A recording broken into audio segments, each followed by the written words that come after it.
Don't believe what you see. Believe what your heart knows.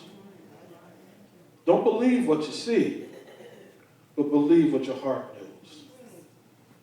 Here Paul, in this second letter to the church of Corinth, deals with a very, I would say, not popular subject, and that is death.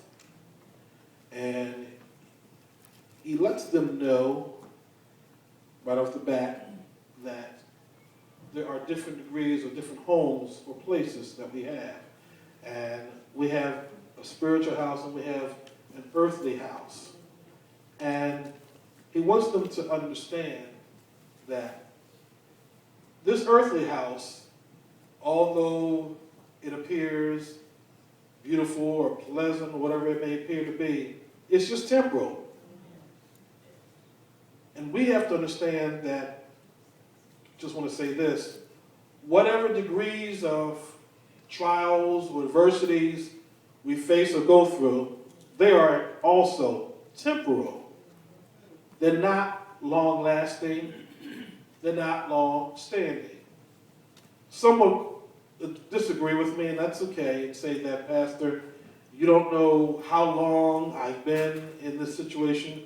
You don't know how long I've had to suffer with this. You don't know how long I've had to put up, how long I've had to endure.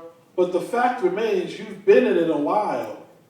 But if you know God, God's not limited by time.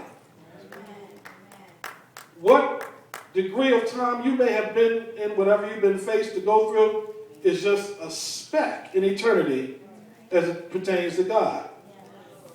What we have to understand, we cannot allow the enemy to trap our minds or our emotions to stay locked into a specific time period or a specific season of either adversity, hardship, test, or trial that we've gone through. And part of it has to deal with our understanding that we're in it, but God has allowed it, He's ordained that we go through it. See, we have to get this in our mind and really get it in our spirit. If you are in a situation right now that really clearly you don't have any understanding, any inkling, any clue, and there's no sin, you have to understand, if God didn't ordain it to be so, you wouldn't be in it. But He's looking for you to show forth His praise. He's looking for you to be a reflector of His glory.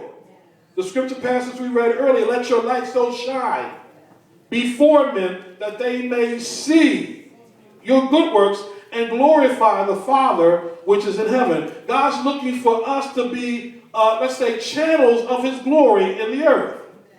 And one of the ways in which He uses to get that glory is that He's got to take us through some difficult days or some seasons or some adversity so that our faith can be tested, our faith can be built up, and most importantly, so that people can visually and clearly see that somebody knows that God is able.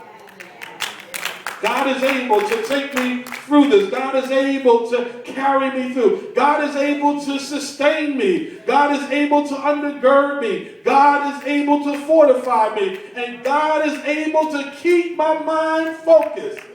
Because there are times, I would venture to say, there are times that we go through stuff that clearly we want to just scratch our heads and say, Lord, enough is enough. I can't take another day. I can't take another minute of this. I can't deal with this another second. And you want to throw in the towel. And real church folk have to understand, yes, sometimes you do feel like that. But even when you feel like that, that's a clear opportunity for you to recognize the God in you that's equipped you to say, Lord, I can't take it, but I'm going to turn it over to you because I know your arms are not too heavy. I know your hand is not too short. And I know that if I call on you, you will answer.